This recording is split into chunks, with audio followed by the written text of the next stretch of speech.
Our home was built in 2005 to what were then thought to be high efficiency standards, including being north-facing, having excellent insulation and double glazing, with a bank of solar panels for electricity.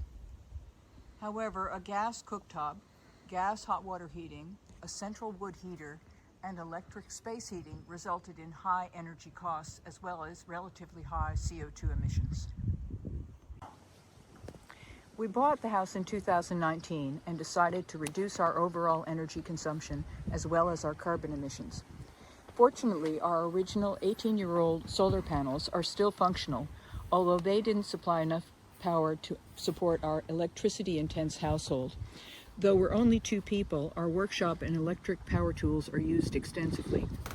First, we added an additional 16 solar panels to our rooftop supply, doubling our solar output to about 12 kilowatt. The conformation of our roof is unusual, with planes facing many different angles. The newer ambient solar panels allowed placement of panels on roof surfaces that weren't solar friendly 15 years ago.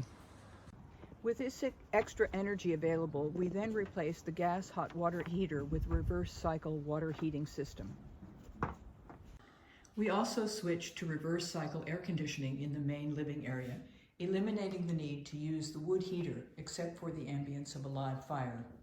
Removal of gas and firewood have saved us about $5,000 a year.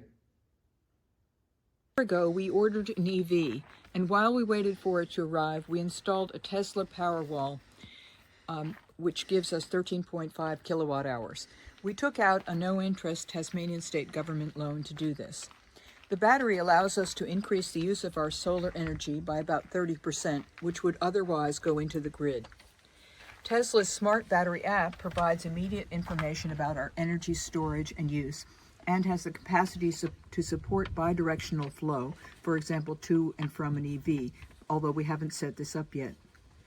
The battery also receives emergency warnings, like for severe weather, fire, or system outages, and will automatically top up battery storage from the grid, providing independent home energy for several days.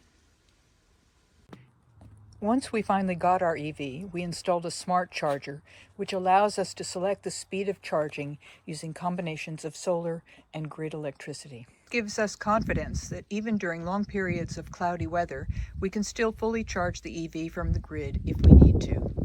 Our home is very well supplied with on-site water storage with capacity of over 25,000 liters. However, we replaced most of the previous exotic English garden with Australian natives to reduce our watering requirements and ensure water for fire protection.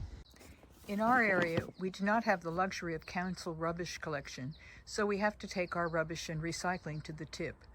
This makes us incredibly aware of what we contribute to landfill and what we recycle. It also affects what we purchase.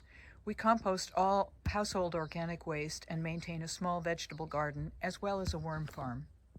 Although all of our summer electricity use is satisfied by our solar power, we still use old-fashioned panel heaters in a few rooms in winter, increasing our grid use.